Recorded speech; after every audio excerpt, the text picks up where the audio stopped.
Sudah lebih dari 2 hari sejak gencatan senjata diberlakukan, namun hanya 7 kapal yang berani melintasi Selat Hormuz. 6 diantaranya merupakan kapal kargo, sementara hanya 1 yang merupakan kapal tanker minyak milik Tiongkok. Gencatan senjata itu masih bertahan, meskipun berbagai ketegangan terus bermunculan, setidaknya dari sudut pandang Amerika Serikat. Amerika tidak lagi melancarkan serangan terhadap Iran, namun di sisi lain, Iran masih terus menggempur negara-negara Teluk. Israel tetap menyerang Lebanon, dan Hizbullah pun masih membalas dengan serangan ke wilayah Israel. Dengan kata lain, bara peperangan belum benar-benar padam. Pertempuran masih berlangsung di berbagai penjuru, tetapi sejauh ini, gencatan senjata tampaknya tetap bertahan. Alasan kami mengatakan demikian adalah karena Iran belum menarik diri dari meja perundingan. Namun, Iran secara terbuka telah menyatakan bahwa mereka tidak akan membuka Selat Hormuz untuk lalu lintas normal selama masa gencatan senjata berlangsung. Kami menduga Iran memilih menunggu hingga tercapai kesepakatan damai jangka panjang sebelum membuka jalur strategis tersebut sepenuhnya. Inilah perkembangan terbaru yang sedang terjadi. Hanya segelintir kapal yang berhasil melewati Selat Hormuz sejak gencatan senjata dimulai. Dan kini, pertanyaan besar pun muncul. Apakah selat itu benar-benar telah dibuka?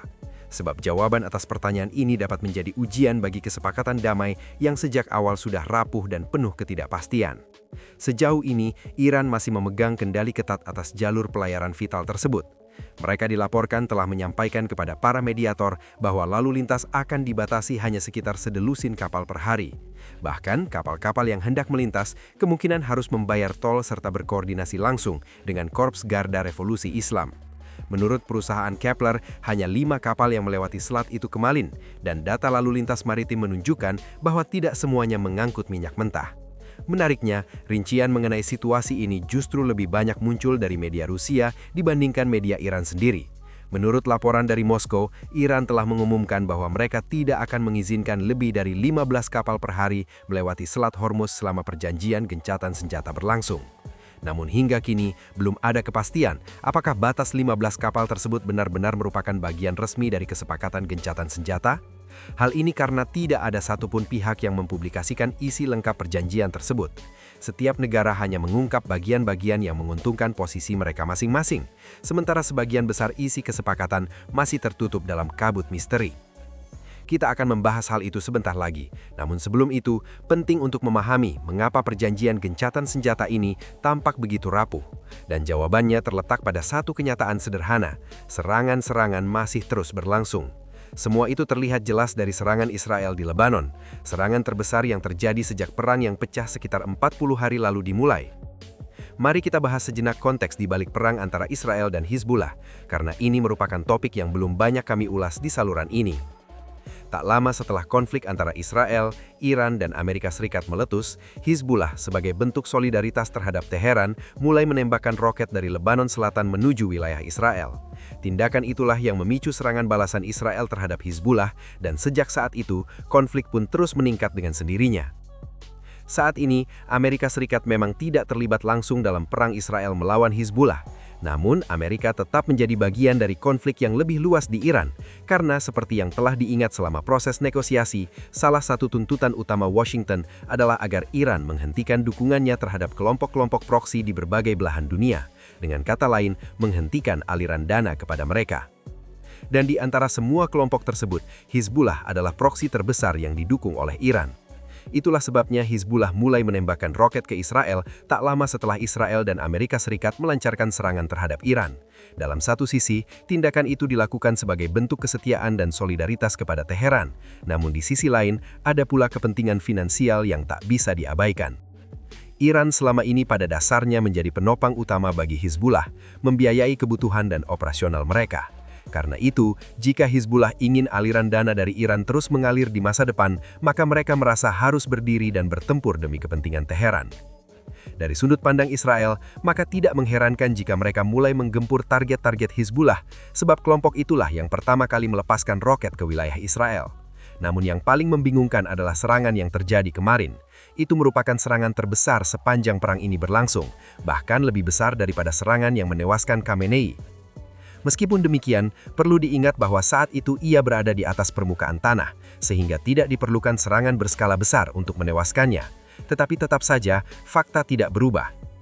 Inilah serangan terbesar yang pernah terjadi dalam konflik ini.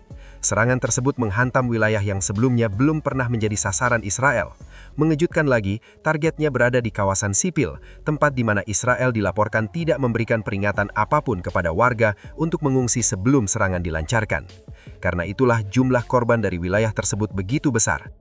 Berdasarkan rekaman yang muncul pada Kamis pagi, korban jiwa telah melampaui 200 orang, sementara lebih dari 1.000 lainnya mengalami luka-luka akibat serangan ini. Gelombang kecaman pun datang dari berbagai penjuru. Negara-negara Eropa mengundang serangan tersebut. Iran juga mengecamnya dan berusaha menjadikan insiden ini sebagai alasan untuk mundur dari meja negosiasi. Iran bersikeras bahwa Lebanon termasuk dalam cakupan perjanjian gencatan senjata. Jika klaim itu benar, maka serangan ini pada dasarnya merupakan pelanggaran terhadap perjanjian yang sebelumnya telah disepakati Iran, Amerika Serikat, dan Israel. Sebentar lagi kita akan membahas lebih jauh mengenai perdebatan yang berkembang seputar Lebanon, dan pertanyaan besar yang kini muncul, apakah Lebanon benar-benar termasuk dalam perjanjian gencatan senjata tersebut atau tidak? Namun hal terpenting di tengah semua ini adalah satu kenyataan pahit. Rakyat Lebanonlah yang paling menderita. Seperti yang kita ketahui, pemerintah Lebanon dan sebagian besar rakyatnya sebenarnya tidak sejalan dengan Hizbullah. Banyak di antara mereka yang ingin kelompok itu keluar dari negara mereka. Namun sayangnya, kekuatan Hizbullah telah bertumbuh begitu besar hingga bahkan pemerintah Lebanon sendiri tidak memiliki cukup kuasa untuk menyingkirkan mereka. Hizbullah adalah pihak yang pertama kali menembakkan roket ke Israel, dan kemudian Israel membalas dengan serangan. Namun dalam perang ini, yang paling menanggung derita justru rakyat Lebanon, masyarakat biasa yang sejak awal tidak pernah ingin terseret dalam konflik ini. Kemarahan besar pun tumbuh di tengah masyarakat Lebanon terhadap Hizbullah karena telah menyeret negara mereka ke medan perang. Namun di saat yang sama, kemarahan juga diarahkan kepada Israel atas cara mereka menjalankan kampanye militernya. Kemarahan turut tertuju kepada Amerika Serikat, kepada pemerintah Lebanon sendiri, dan kepada banyak pihak lainnya. Rasa marah itu datang dari segala arah, dan kini ketegangan di Lebanon berada pada titik yang sangat tinggi karena seluruh masyarakat merasa hidup mereka berada dalam bahaya. Selain itu, ada pula persoalan yang jarang dibicarakan. Lebanon sedang menghadapi krisis kemanusiaan yang nyaris tersembunyi dari perhatian dunia. Dalam 1 tahun terakhir, bantuan kemanusiaan global telah dipangkas hingga 50% dengan Amerika Serikat menjadi pihak yang memimpin pengurangan itu. Namun ini bukan hanya fenomena Amerika. Sayangnya Inggris, Jerman, dan Perancis juga telah memangkas program bantuan mereka. Uni Eropa memang belum mengurangi bantuannya, namun secara umum, pemotongan bantuan internasional ini hanya memperburuk penderitaan yang sudah begitu dalam. Penelitian terbaru dari Center for Global Development, sebuah organisasi yang sangat dihormati, menunjukkan bahwa pemotongan bantuan internasional tahun lalu telah menyebabkan peningkatan sebesar 5% dalam jumlah konflik yang terjadi di berbagai wilayah. Inilah lingkaran setan yang harus kita pahami. Ini bukan semata tentang runtuhnya politik global, tetapi juga tentang runtuhnya nilai-nilai kemanusiaan paling mendasar. Namun sekali lagi, kami tidak ingin menggambarkan seolah-olah Hizbullah sepenuhnya tidak bersalah. Hingga hari ini, Hizbullah masih terus menembakkan roket ke Israel, maka wajar jika Israel memilih untuk merespon.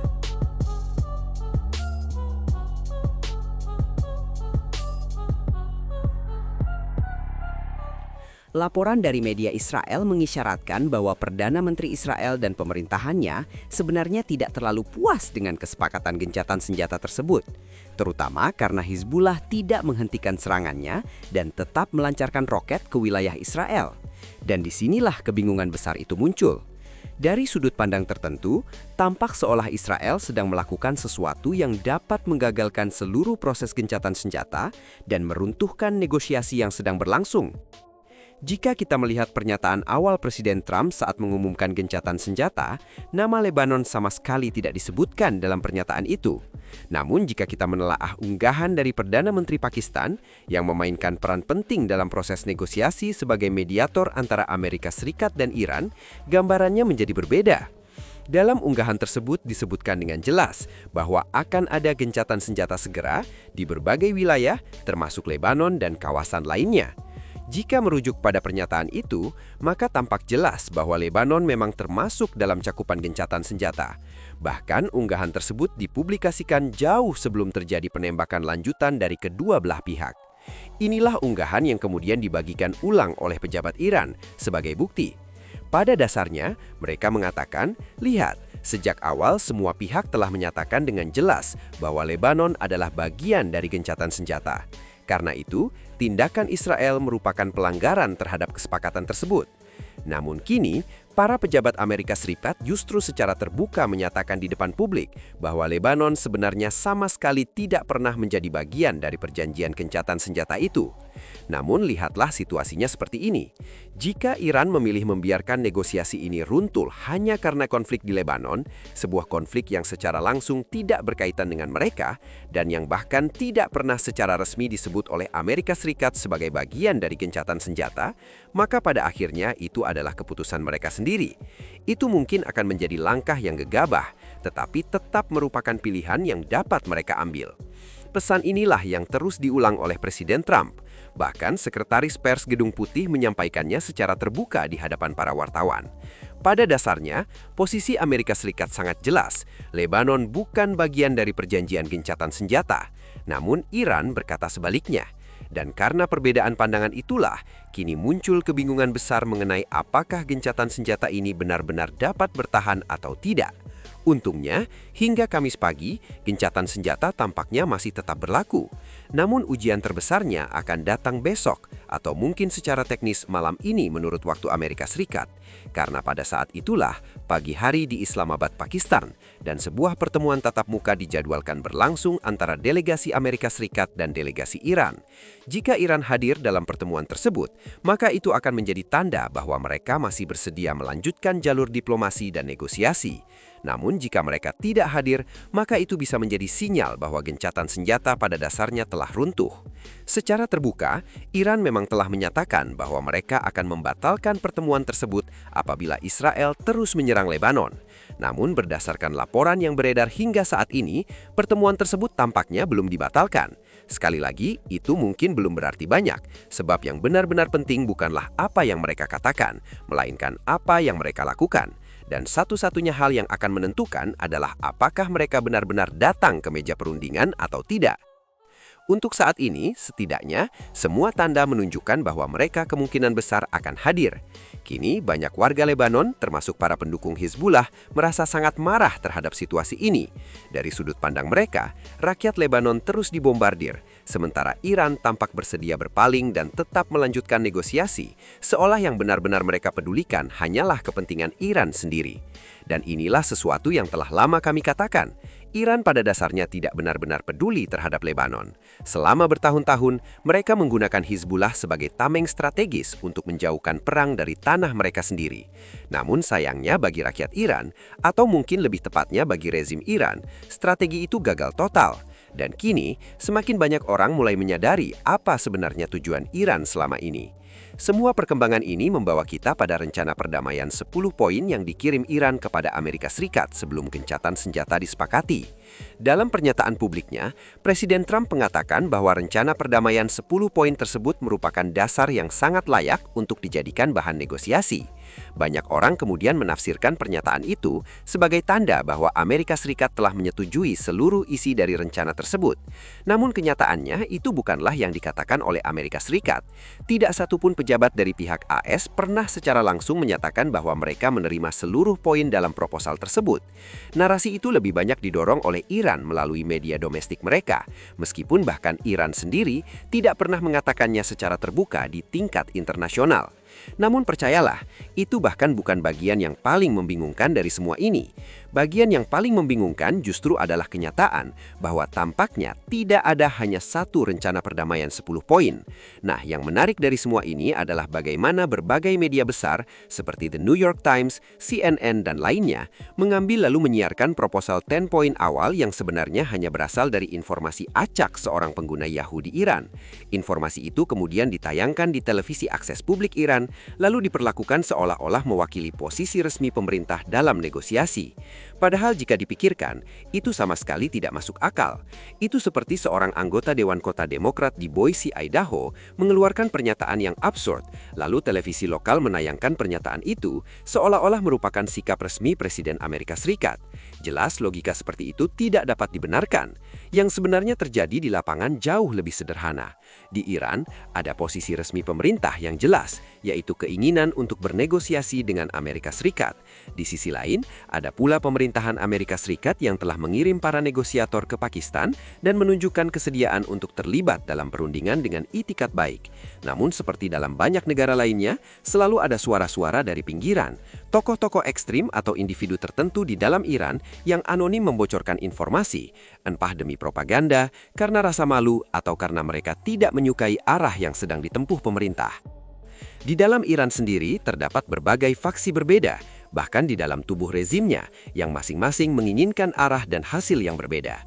Itulah sebabnya sangat penting bagi Amerika Serikat untuk memahami siapa yang benar-benar memegang kendali di Iran, lalu memastikan bahwa negosiasi dilakukan dengan faksi atau tokoh yang memang memiliki kekuasaan nyata. Namun hingga hari ini, masih ada sejumlah pihak di dalam Iran yang menolak gagasan untuk bernegosiasi dengan Amerika Serikat. Mereka menentang gencatan senjata dua arah dan percaya bahwa Iran seharusnya tidak menyetujui kesepakatan semacam itu. Sebagian dari mereka adalah para pendukung Hizbullah yang terdorong oleh kemarahan atas serangan-serangan yang terjadi. Namun sebagian lainnya memang sejak awal menginginkan perang ini terus berlanjut. Banyak komandan Korps Garda Revolusi Islam atau IRGC justru memperoleh pengaruh yang lebih besar atas masyarakat Iran selama perang ini berlangsung. Dan mereka tidak ingin konflik segera berakhir. Mereka ingin memastikan bahwa ketika semua ini usai, IRGC menjadi satu-satunya institusi yang tetap berdiri paling kuat. Lebih dari itu, ada keinginan dari sebagian pihak untuk membentuk semacam kediktatoran militer di dalam Iran. Memang Iran saat ini sudah merupakan negara otoriter dengan pemimpin tertinggi yang memegang kekuasaan sangat besar. Namun beberapa kelompok tampaknya menginginkan bentuk kediktatoran yang berbeda, sistem di mana mereka sendiri dapat memegang kendali yang lebih luas daripada sebelumnya.